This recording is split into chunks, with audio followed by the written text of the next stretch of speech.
Hey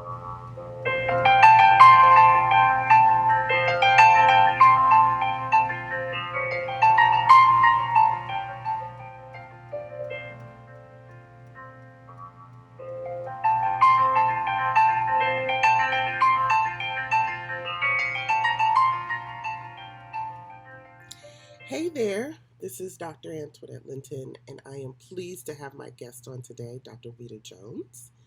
Hey, Hey, she is the project coordinator for the Inquiry and Innovation Professional Learning Series, and through this series, teachers receive educational resources and materials to support their continued learning as practitioners.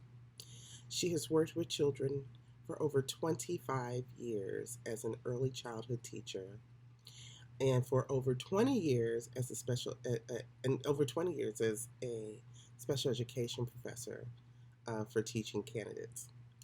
She's received her PhD at the University of Las Vegas and has been a professor at Cal State Fullerton since 2009. She was awarded the Emma Holmes Scholarship Grant to serve the faith-based community with information about the university, application, and entrance information. It has a talent for supporting and caring for young women and men, regardless of where they are in the educational pipeline, from preschoolers to tenure track professors. So, welcome. welcome. I feel welcome. Yes. Okay, and so today we will be talking about the importance of teachers knowing themselves and how to best support the identities and well being and education of children. Participants in this PD are eligible for a point 0.5 continuing education unit per session. So, before we start our conversation, I like to talk um, and take a moment and recognize the College of Education at Cal State University Fullerton and the school's first Federal Credit Union Center for Creativity and Critical Thinking. Part of the partnership's mission is to offer professional development opportunities to our community partners. And this current professional development series is called Inquiry and Innovation Professional Learning Series, and it is free to pre K through 12th grade classroom teachers. I would be remiss if we didn't take a moment to recognize that uh, we're in a time and space that is of urgency for this information. COVID-19 and the unarmed deaths of African Americans uh, have sparked a very needed conversation about the inequities in the academic setting. First, with COVID 19, schools and colleges were faced with resource technology challenges, the likes that we've never seen. Then, last month, tragedy struck our country as we watched with horror how racial disparities rocked our nation. And now we are discussing how we can make real changes in our teaching, schooling, and caring of African American children. This is a much needed conversation. And it starts with teachers knowing who they are and how they can use their avant garde position to educate and protect children. So, a little about myself. I am a 20-year vet teacher. I started teaching middle schoolers and high schoolers back in the late 90s in science and in reading. And I became a classroom teacher, a licensed classroom teacher in 2002. And before I entered into the classroom, I knew that it was important to know who I was because the children that I was caring for and educating were um, culturally diverse. The vast majority of my kids were Mexican American and spoke Spanish as their first language. And I didn't want to undo children. My mission is to make sure kids leave the classroom feeling more like themselves than they came in. And so I needed to know where I ended and the babies began. So it's important to have some sort of internal practice. I call it my spiritual practice. And I have 7 maxims that I live by that I've manifested in the classroom. And the very first thing is take care of yourself. My next one is be quiet and listen, which is exceptionally important for children. The third is probably just as important as the first two. Stop listening to the stories I tell myself in my head and think that they are reality. Accept the love, peace, and joy that comes to you without judgment. Be the love, peace, and joy that you want in the world. Be impeccable with your word. And when they go high, when they go low, we go high. And those were, and I didn't get the last one until Michelle Obama was first lady. But these 7 maxims have come across many years of working with children, many years of just wanting to be a decent human being to other human beings. And so, that frames my conversation with you today about what it means to take care of yourself as a teacher, to know who you are so that you can be strong for your peers and you could definitely be strong for the kids. And so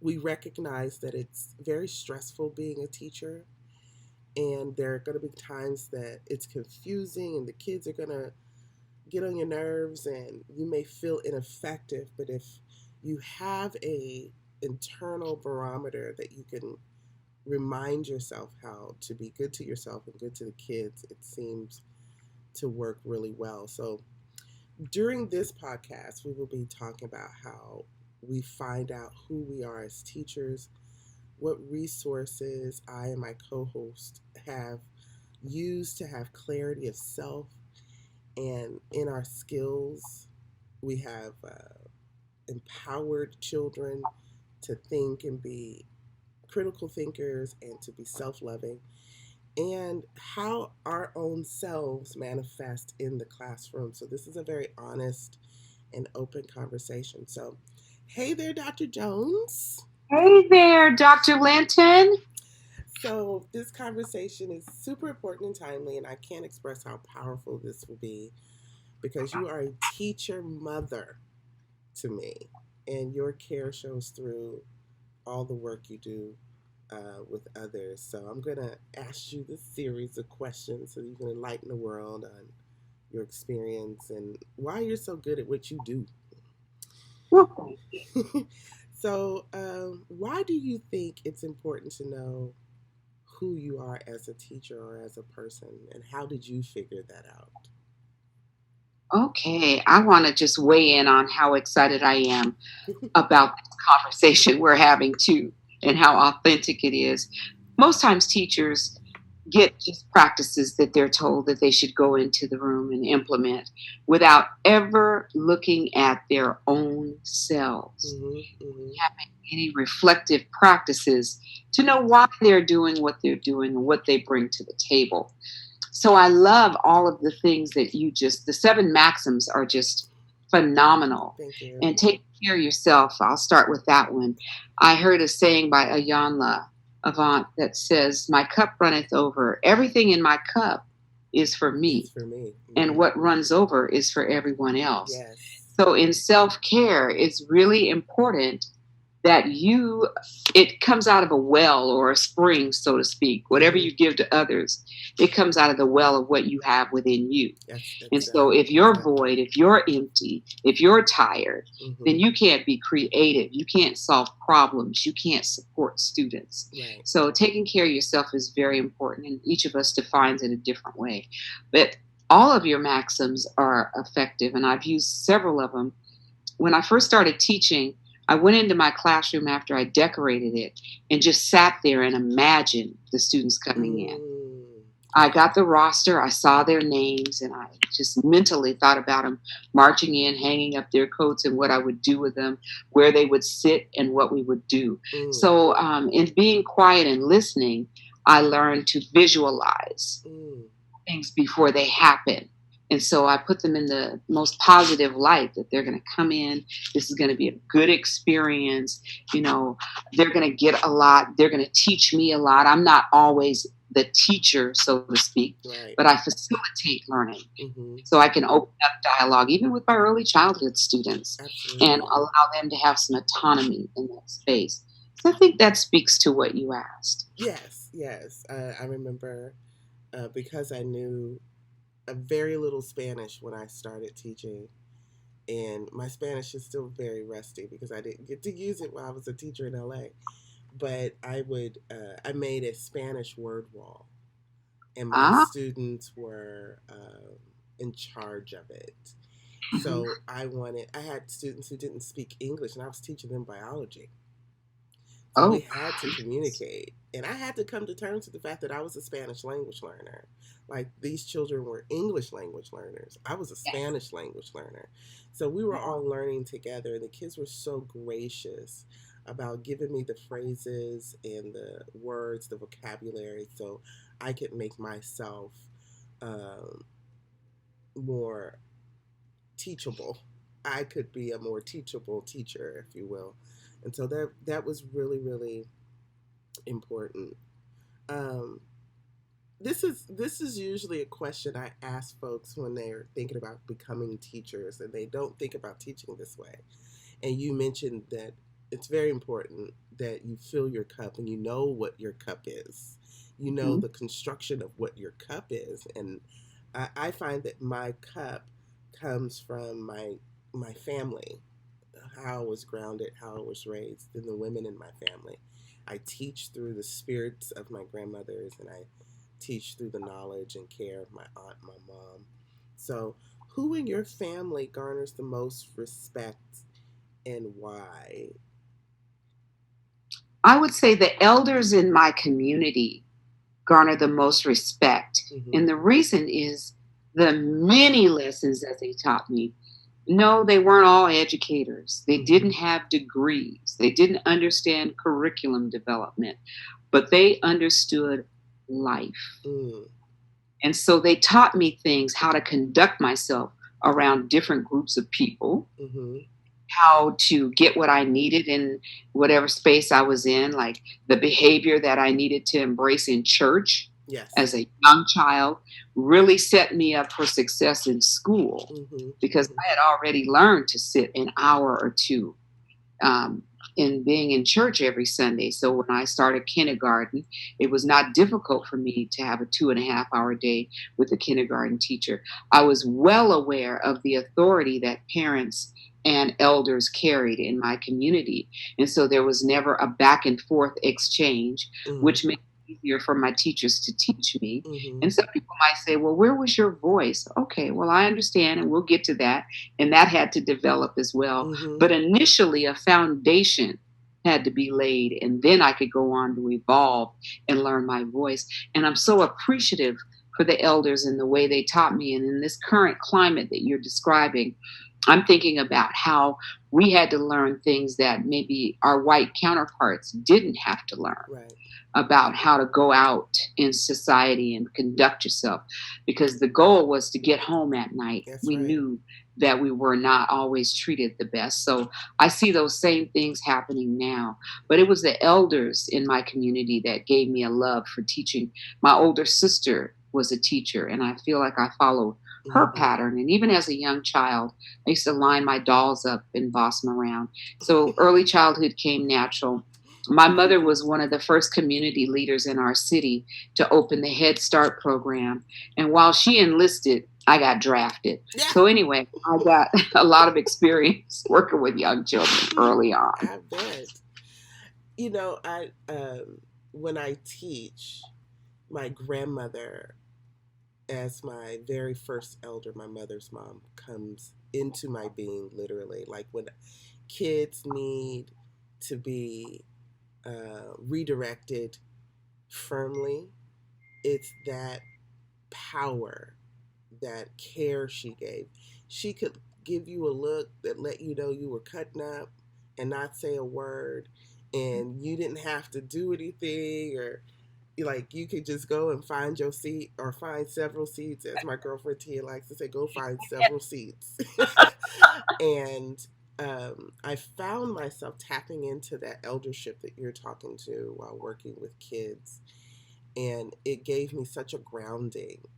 It was a place of love. It was a place of confidence for me as a teacher, because when you're a brand new baby teacher, what I hear a lot of my candidates say is that they look so young that they want to be the teachers, the kids' friends. And my first Right. response is, no, you need to practice becoming an elder. They got friends. they don't There need you they go. don't need you to be their friend.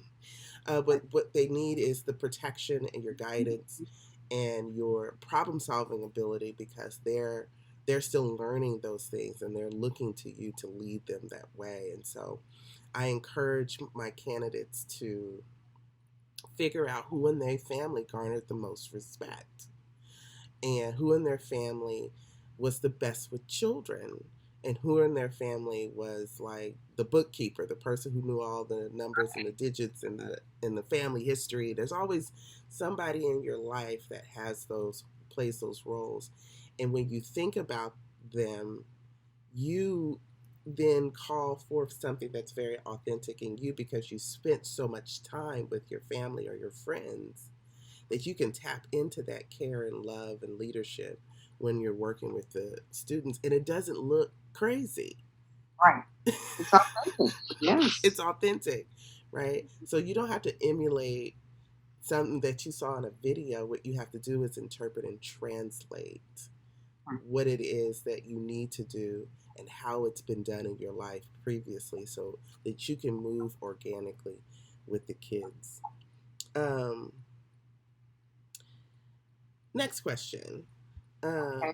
who will you emulate when, or who did you emulate when you created an honest, respectful, compassionate classroom? Like when you were creating your classroom, who and what resources did you tap into? What persons? Or... Okay. Many sources. I read books. Mm-hmm. There's a very welcoming book, and I forget the author's name. It's, The First Day of School, I believe it's the title of the Oh book. yeah, the first. I think I have that book. I can tell you who that is. Yes, that was helpful. The first That, days of that's it. school. This And there was is a DVD that went along with that book, and yes. the instructor on the DVD went into detail about how she set up a productive classroom, Mm-hmm. and that she went over what her rules would be frequently in the beginning, as opposed to just going in right away and teaching content Mm-hmm. and all of that. But she wanted the students to have a sense of structure, and she met students at the door, and little nuances like that, so they would feel like they were coming into her home or her space, Right. and that would lessen them, acting out. And so there were a lot of things that I read in that book that I didn't have when I first started teaching, but I even used them for my college classes as a professor Mm-hmm. at the door. I wasn't as great with names, and I'd have students repeat their names a lot, and that's still an area that I try to work hard in. But I also would take time to get a personal story about each student, just a paragraph and a picture, Mm-hmm. trying to learn their names again, and they would turn that in. And when I was grading, I would look over at the stories and see, about their families and their backgrounds. And the other thing I drew from, in addition to books, were great teachers that I had. Mm-hmm. Thought about the teachers that really held my attention, that were fair. I also have an activity I do every semester. I have students tell me about their favorite teacher and the one that they are not so happy about. And we talk about those things and how to avoid whatever those characteristics were. And then, probably the third thing I'd say is, I remember when I was my students' age and when I was getting the degree that they're getting. I put myself squarely in those shoes. Mm-hmm. I'm very transparent, and I tell them about the things I was the most afraid of. And then they open up. Like, I Mm-hmm. did not feel comfortable initially working with the parents. The children, I love all day long. Right. But when parents hit the door, it was just a different chemistry. And so we talk about that, we unpack that. I tell them about the experiences I had as a teacher, and my paraprofessional had more experience in the classroom than I did, and how intimidating it was to have her, look at me in a certain way and have expectations of me that were not realistic, and how I had to turn that dynamic around as the licensed credential person in the room, Right. and, Right. and let the paraprofessional know We work with IEPs and special ed. So it's like I almost had to give the paraprofessional an IEP. This is what your parameters are. These are your goals. These are your objectives, the things I need you to work on, Right. rather than the other way around. Right. So There that is was a sense of a kindness and authority that needs to be mastered. How yeah. can you be the captain of that ship without being authoritarian, right? Mhm. So it's a balance. You have to come from a very kind, caring place. Your your goal or mission, just like a physician, should be do no harm. So I Mhm. think a lot of times with ineffective teachers, when they're creating classroom cultures, they have this false sense of who they are as a person. They're taking on an identity that is not theirs, right? Right. And so from the start, they're not meditating and envisioning what their classrooms look like you said. They're trying to control bodies, Right. right? And if you know who you are and come from an authentic place, then you can create, you actually see what you're going to need and negotiate that with the kids. Like you figured out, oh, I this person needs my direction because I'm the captain in this room. I tell my students I'm the queen of everything. So if you need more time, I'm the queen of everything. So I can give you more time. If you need to, if you have a need or a want in this classroom, you come to me and Mhm. I can make that happen, right? And I can also, because I'm interacting with you and making sure that you're developing in a way that you can recognize yourself when you cut up, I've built up enough trust with you so that you'll listen to me, right? I don't have to be an authoritarian. I could give you my Yeah. grandmama look and you know Yeah. you cutting up. So you go ahead and correct yourself. I don't have to write a referral. I don't have to kick you out, right? Because I'm coming from an authentic place.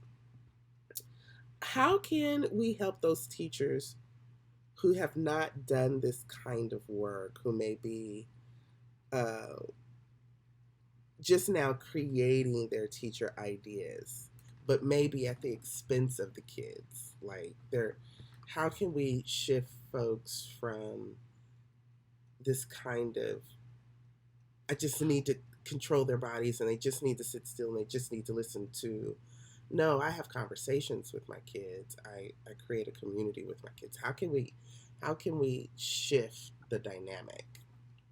Well, I think you've been instrumental in part of that shift with this professional development today, this teacher series, innovation and inquiry, because you're discussing it with them. They're not aware.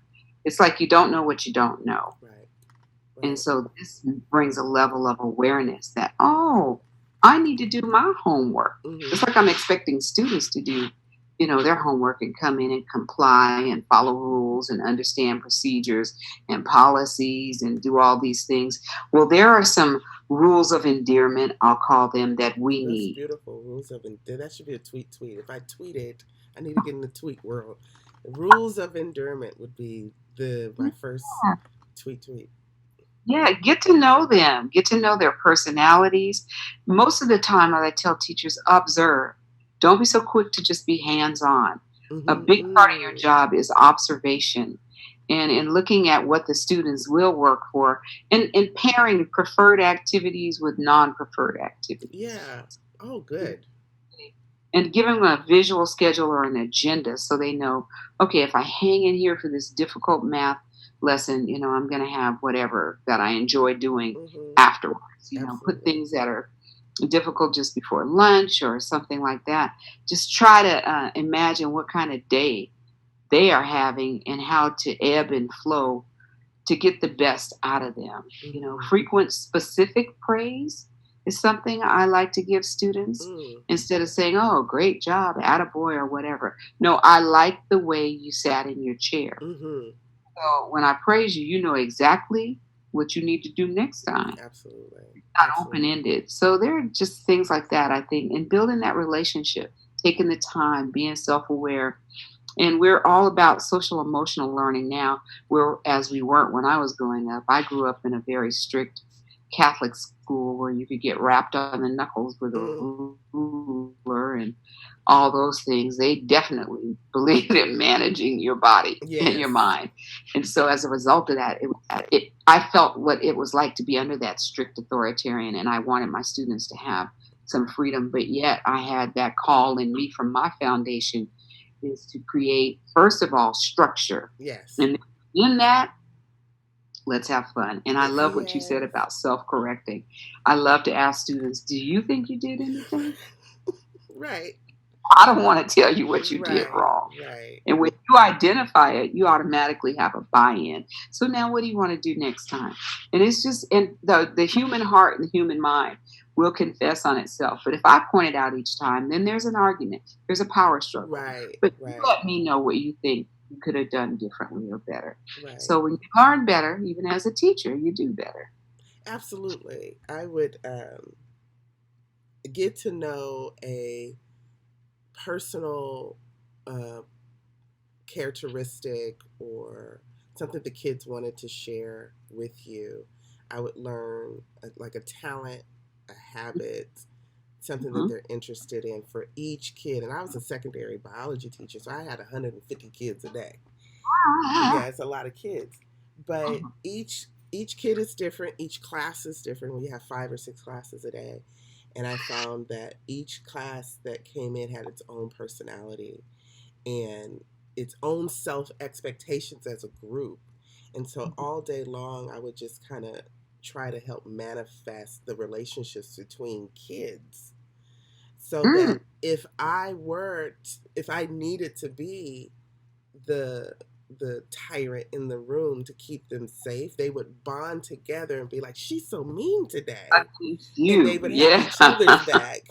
And I'm like, Mhm. I'd rather put myself out there Mhm. and sometimes to make sure the group is good and the group has its own back and they're Mhm. creating healthy relationships between each other and seeing each other as colleagues and peers and resources. I think Yes. that helped create a classroom community. Um, and like you said too, being very transparent with that structure. It's interesting that you bring up Harry and Rosemary Wong because I Oh. got this book as well in the credential program, and they've been Mhm. around a lot. And I think they recently, I think they, I don't know, but I think they've been misunderstood. I don't think people have been teaching this book Oh. correctly. This Okay. is to give that classroom structure. It's the Absolutely. classroom that's trying to get the structure, not the kids. And I think that people were interpreting that these are things you do to kids, but actually no, these are things you do in the environment, and you teach kids how to negotiate that environment so that you don't always have to negotiate kids, right? Absolutely. So I learned part of my research is epistemic practices, and I think I got an introduction into the root of epistemic practices when I was developing my classroom and academic routines. Mhm. Epistemic practices, for those of you who don't know what that means, is basically the processes and procedures that are discipline specific. So there are epistemic practices for science, for math. It's what mathematicians do, it's what biologists do, it's what historians do. And Okay. they're very specific to the discipline. And so an example for me would be model design is an epistemic practice where kids would see a phenomenon, pose a problem, build a model, an initial model, and test it so that they can understand how the Mhm. phenomenon works over time. And as they learn about the phenomenon, the model changes. That you do across all science subjects. Okay. But a classroom routine is putting your chairs up at the end of the day, Okay. or knowing where to sharpen your pencil and all the things you need to do. Yeah. Those are Mhm. classroom routines. So they all have their purposes, Mhm. and they're all very important. And you have to negotiate those as you move throughout your career. You'll get really good at having your Yep. academic routines, your classroom routines, and your epicenter practices. And we'll talk about that more in the series as well. Um, how do you create classrooms where you enjoy coming into work? Ah, that was a tricky thing because I think there's a lot of angst and nervousness when you're standing before people and you're trying to figure out how you're being perceived and if they understand what you're saying and did you do everything, properly. But I think if you can just be, and this goes back to the very first thing we talked about, if Mm-hmm. you can be comfortable with yourself, you will really uh, put them at ease too. Mm-hmm. Mm-hmm. So it's trying to establish that, that flow where you want to go to work and you're happy about it. When I'm researching for my class, it's interesting. I usually spend about 6 or 7 hours a week before I do a lecture, Mm-hmm. looking at information myself, trying to find out something new about it. And conversely, sometimes after a while of teaching the same thing, you get bored with it. So you should bring new things in, change out the videos, update the articles, get discussions that are more relevant. One of the things that I love, love, love to do is give the students a current events component to the Mm-hmm. lecture. These are for college students, but when I was teaching, of course, the context is a little bit different. But giving them a chance to read the newspaper or get a website that follows along with what we're studying and talk about it for 5 minutes in the beginning of the class. Mm-hmm. So, real life experience.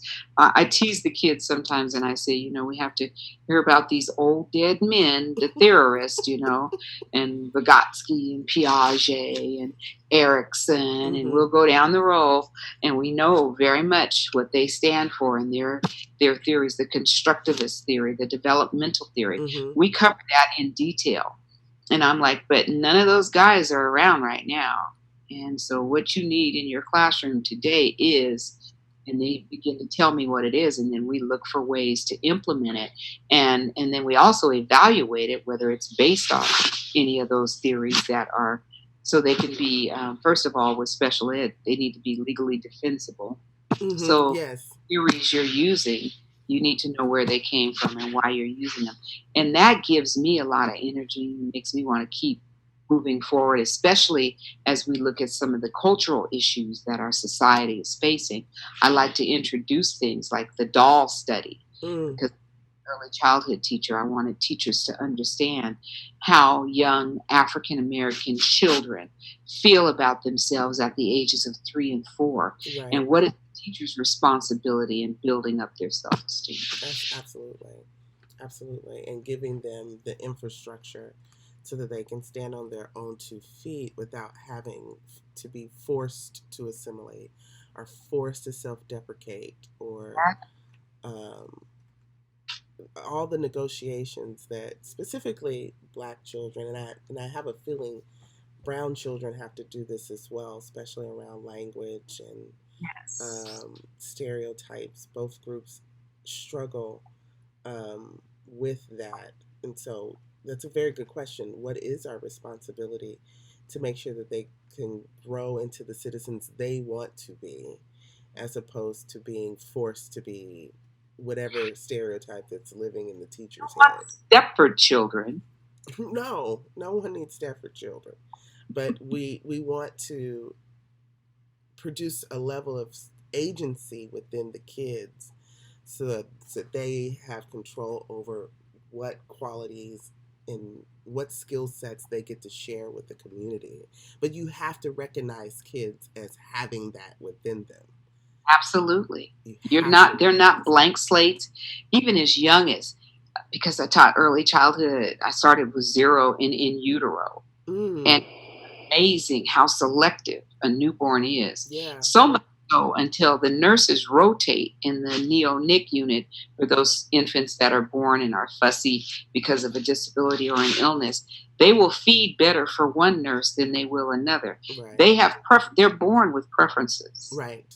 Right. And it's incumbent upon us as adults to cue ourselves in. Who do they eat better for? And so it's a given in the hospitals. They don't say, well, this nurse is better than that, because the child, I mean, the infant, may one day eat better for this nurse, and then another child may be born who eats better for another nurse. Right. So there's no bias in it, but they have to rotate to see who this child decides they like. Right. And they just got here. Right. So if they just got here and they have preferences for people and for when they want to eat and for how they want to be held, Right. they certainly at 3 or 4, and then as they get older, have preferences that we need to respect. Absolutely. Absolutely. That kind of blows my mind that even newborns have preferences, and it's up to us to learn what they are and Yes. then nurture them for the sake of the student's agency. Absolutely. Yeah. That's pretty fascinating.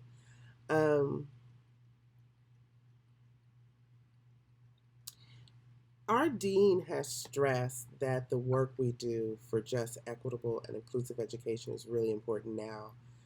How might the ideas of JEIE influence how we intentionally create classroom cultures and student relationships? Wow. I think it's just important, first of all, to work out of our own culture, which you've done a great job of letting teachers know. Get in touch with your own culture. Mm-hmm. Because Mm-hmm. I understand from my experience that particularly white teachers don't feel they have culture. Right, right. Difficult for the students then to expect you to understand their culture if you're not validating of your own. So a good place to start is to open yourself up, discuss what culture characteristics you have, and then share that with the students. And so this just equitable, inclusive environment could start with that self-reflection. Absolutely. There's an activity in Culture and School Learning by Dr. Hollins where she does the surname research, where her candidates do research on the meaning and origin of the surname. And I think now we've got, technology where you can get your DNA done, and people are finding out that, I'm 30% Nigerian, and a friend of mine's husband is like 28% French. And, folks are finding out where their ancestors are coming from. And, all peoples on the planet have very rich histories and culture and givings to the world. And if you deny yourself that birthright of knowing, where your people come from, you end up being a conqueror of kids who have culture. You then start to discover and then think you have authority over this culture and your interpretation. But yes, absolutely, the knower and the gazer, we get into the gazer. And the fact of the matter is, it becomes, I think that's why a lot of times classrooms that are ineffective with a person who doesn't know themselves, you'll see a lot of competition. You'll see a lot of individualist thinking. You control behaviors, and you don't get, if you don't do the work of getting to know who you are and your origin and how you came about and what's influencing you as the teacher, you won't see the value of getting to know the kids. And you won't know the process that it takes to go through it and be able to support or facilitate them in that process. Absolutely. So, yeah, an inclusive classroom, definitely the one of the cornerstones of an inclusive classroom is to have a teacher that knows thyself, definitely. And that means socially, that means from your family of origin, but it also means culturally and historically as well. So that you have that confidence about you and you have something authentic to share with the kids. And in the too, we've been talking about unpacking things like white privilege in our dialogue. So if you're coming from a background and you understand your privilege and you can unpack it and work through it, then the students are at more of an advantage because you can, bear some of that responsibility and allowing them to know what the real world is like and Right. how it operates and where they are in it and what you're doing to empower them. Right. Absolutely. Absolutely. Um, how can students, whether K through 12 or college students or even the participants of this professional development, how can students leave the classroom feeling more like themselves than when they came in? Okay. Having a validating instructor, someone that meets them where they are. I know I've been guilty of just raving over men when I have men in my early childhood program. Mm-hmm. Oh my goodness. So I know they leave very empowered because Because they know men in early childhood, right? Like, oh, I got one, right? I get giddy. I'm just so excited that they're there because what they don't know, and some of the female students will tell me, Dr. Jones, you really take it a little far when we have a guy in class. So I understand their perspective, but what I'm looking at, having been in the field for so long, how many boys are in classrooms with teachers? 83% of our teachers are women. Yeah. So the modality of how a boy learns is inherently different Mm-hmm. than how a girl learns. And when male teachers enter the profession, they bring that experience with them. Right. I remember a family member had a teacher, a young man in our family, had a teacher, a male teacher, who taught multiplication facts by going outside shooting hoops. Uh, Best year in school because the teacher understood the modality of how he learned. And we read about Howard Gardner's multiple intelligences. mm-hmm. Some are spatial and kinesthetic. But how often do those things show up in our practice? We have a tendency to teach the way we learn. And because 83% of us are women, that's just one example. So I think that speaks to the question. Yeah, absolutely. Um, I used to um, try to notice my kids if they got a haircut, they got a new pair of shoes. Uh, I used to eavesdrop in a conversation. I always tell them I got mama ears, so I can hear. You may think I'm over here talking to somebody, but I'm listening to your conversation in the back of the lab, kind of thing. And I would cultivate a classroom, and this is based on my mom. My mom was such a good uh, nurturer of traditions and routines.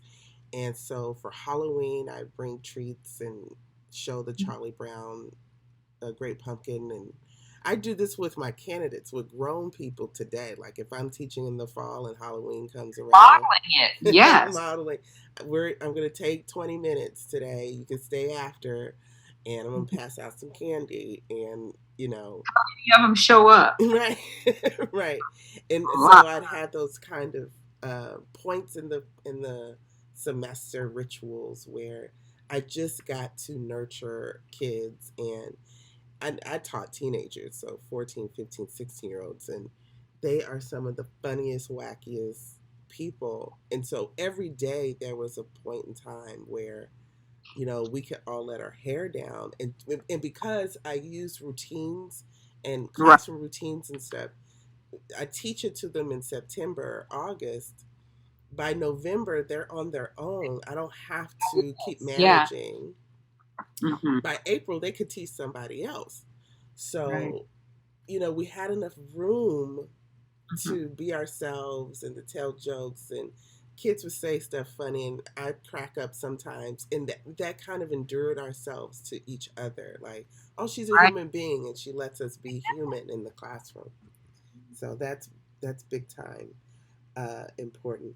What resources do you use to stay grounded and trustworthy with students? Basically, are there any journals, books, and conferences that you attend to help you nurture your teacher identity? Hmm. Yes, I do attend because I work with the special education population. We have the Council for Exceptional Children. So I'm involved with them and have attended conferences for years. I also have a subscription to the Intervention in School and Clinic um, journal. I'm a reviewer for that journal. Mm-hmm. I write for that journal. So I try to stay up on the best practices. So those things keep me sharpened. And then talking to other teachers. I enjoy just sharing with other teachers experiences that they have. I stay connected to the teachers that I work with. I'm getting ready to do observations in the fall, which I haven't gone out into classrooms for a while. Mm-hmm. I'm very much looking forward to going back into the field and connecting with teachers. Absolutely. I I love that book. Spiritual Parenting was one of the books that Yeah, I you told me received about that. Yes. from. I'm not a parent. I'm not a biological mother, but a colleague of mine, his wife, gave me this book, and it'll be in the resources. I'll list it in the resources on the website. Um, it allowed me to frame and center how I could nurture teenagers. And it really opened my eyes to some of the unfair ways we project adulthood and independence onto them. And so they may think they know everything, but there are caring and loving and healthy ways that you can Right. nurture your teenagers' independence. And I Hmm. took that spiritual message and tried to uh, create a space out of that. And I think one of my students, right before I got to the university, one of my students said, Dr. Linton, you know what, we all like you so much.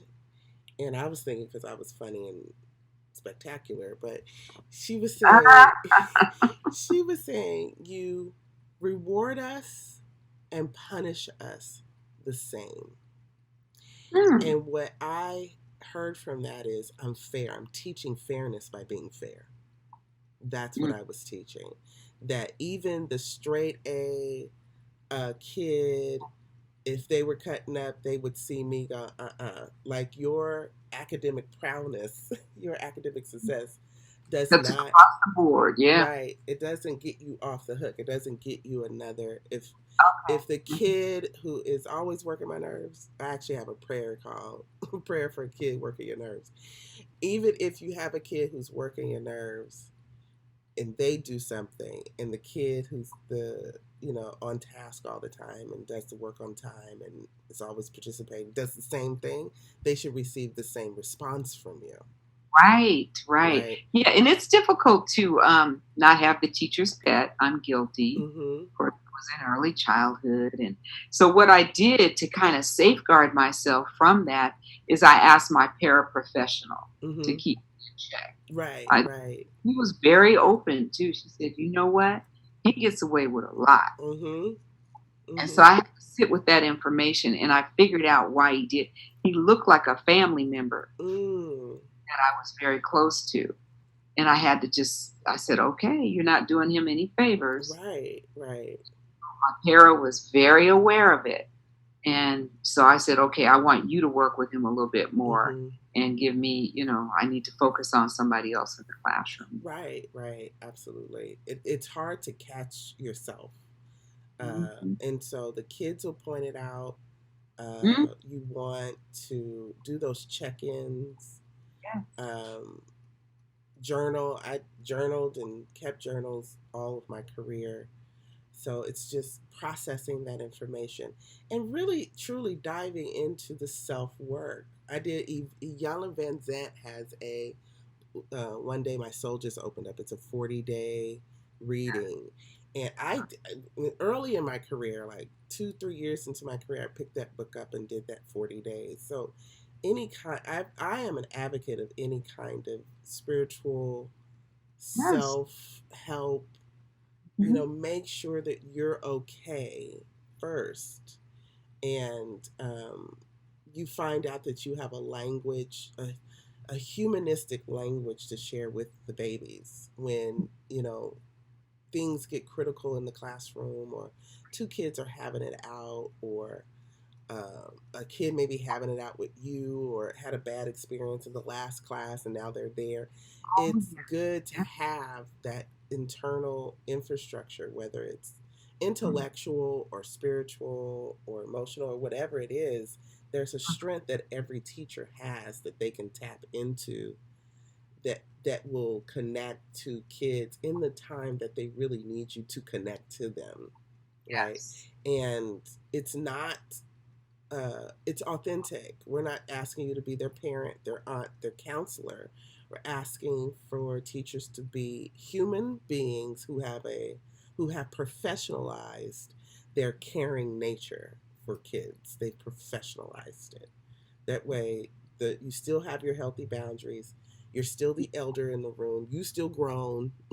You're not trying to be their friend, but more like their guardian and their protectors. Okay. So, what takeaways do we want listeners to leave with and use in their classrooms? What can sum it up for you? I feel like you're going to get the traditional things that you need to do to be a teacher. You're going to get your credential, and along with that comes certain practices. You're going to have to meet certain, teacher expectations, and you'll be graded upon those. You'll be evaluated upon those. But in the midst of all of that, I think the phrase you used earlier, "To thine own self be true," Mm-hmm. spend some time on your homework, evaluating yourself as a teacher, your culture, and just get comfortable in your own skin Yeah, as a teacher. My first year of teaching didn't look anything like my fifth year. Totally different. And even the absolutely. way the room was arranged, how I interacted with parents, and the whole nine yards. One of the practices from that book that you held up a few minutes ago that I incorporated after my first year, just as an example, I contacted all the parents up front. My Mm-hmm. first call, I had a constitution about this. The first call home was a positive call. Yeah. I want to welcome you to my classroom. These are the things I'll be covering. Can you tell me a little bit about your student? What are some of their preferences, their temperament? And so parents just were shocked because often this started like before school started, I would Mm-hmm. get the class roll. So I felt like it was like a sandwich. So if you have anything negative, you should have already had some type of positive interaction Right. with that Absolutely. family. So Absolutely. those are things that I think are takeaways today, that you're focusing on self development for your teachers. The content, students can get content off of Google now.